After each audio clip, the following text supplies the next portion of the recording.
Coba deh, inget-inget pernah nggak sih buka aplikasi terus rasanya langsung nyaman gitu?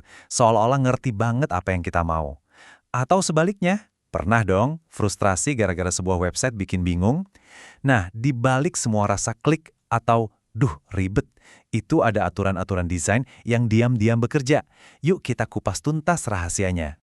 Jadi ini dia pertanyaan utamanya. Kenapa ada aplikasi yang rasanya pas banget dan ada juga yang malah bikin kita pusing 7 keliling? Ini semua bukan kebetulan loh, ada ilmunya, ada seninya, dan sebentar lagi kita akan bongkar semuanya. Oke, untuk menjawab pertanyaan tadi, kita harus kenalan dulu sama dua istilah ini, UI dan UX. Dua hal ini sering banget ketukar, padahal mereka itu kayak dua sisi koin yang sama, tapi perannya beda banget. Nah, di sini kelihatan banget bedanya. Di sebelah kiri ada UI atau User Interface. Gampangnya, anggap aja ini bajunya aplikasi. Warna, tombol, icon, pokoknya semua yang bisa kita lihat. Terus di kanan ada UX atau User Experience. Nah, kalau ini lebih ke jiwanya. Gimana perasaan kita pas makainya? Gampang nggak? Cepet nggak? Jadi intinya, UI itu soal tampilan, sementara UX itu soal rasa. Wah, analogi ini pas banget deh.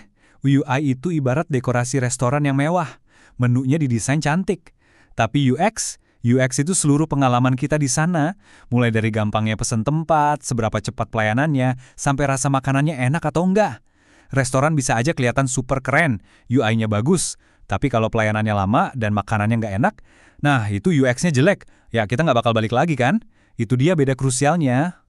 Oke, sekarang kita masuk lebih dalam lagi. Gimana sih caranya para desainer itu ngebangun pengalaman yang enak banget? Ternyata ada beberapa aturan main yang jadi fondasi. Semacam prinsip universal gitu yang mastiin sebuah produk nggak cuma cakep dilihat, tapi juga nyaman banget dipakainya. Aturan nomor satu, dan ini penting banget, sistem itu harus ngobrol sama kita. Intinya, jangan sampai kita sebagai pengguna jadi bingung. Ini tombolnya kepencet nggak ya? Atau lagi ngapain sih ini aplikasinya? Sistem harus selalu kasih tahu. Sip, perintah diterima, lagi diproses ya. Contohnya? Wah, ada di mana-mana. Kita lihat tiap hari.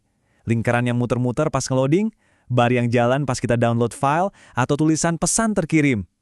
Hal-hal kecil kayak gini tuh kelihatannya sepele, tapi secara psikologis, ini yang bikin kita ngerasa tenang dan pasti. Jadi nggak cuma nungguin. Selanjutnya, desain yang bagus itu harus ngasih kita kontrol. Maksudnya, kita harus merasa pegang kendali, bukan malah ngerasa kejebak. Kita nggak boleh takut buat salah klik atau salah pencet, karena harus selalu ada pintu darurat yang jelas kalau kita mau balik atau batalin sesuatu. Nah, ini dia 3 pahlawan kita di dunia digital. Tombol undo yang nyelamatin kita pas gak sengaja hapus sesuatu. Panah kembali pas kita nyasar ke menu yang salah. Atau tombol batal pas kita ragu-ragu. Fitur-fitur ini ngasih kita rasa aman buat menjelajah tanpa takut. Coba bayangin deh, kalau setiap masuk ruangan di rumah, letak saklar lampunya beda-beda. Capek kan? Nah, prinsipnya sama persis di dunia digital.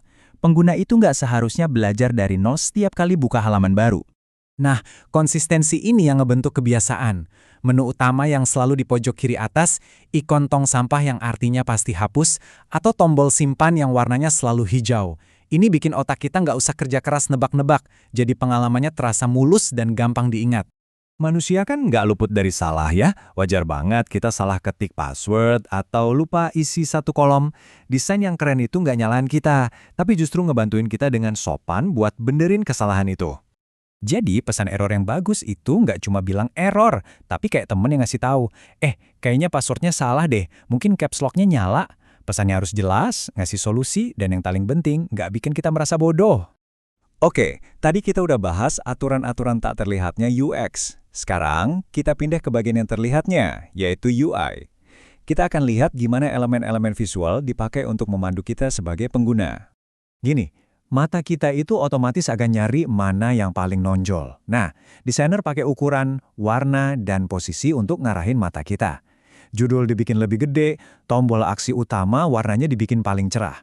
Ini cara visual buat bilang, "Weh, lihat sini dulu." Dan ini sangat membantu mengurangi beban otak kita. Terus ada kontras. Ini bukan cuma biar kelihatan keren loh, tapi ini soal keterbacaan.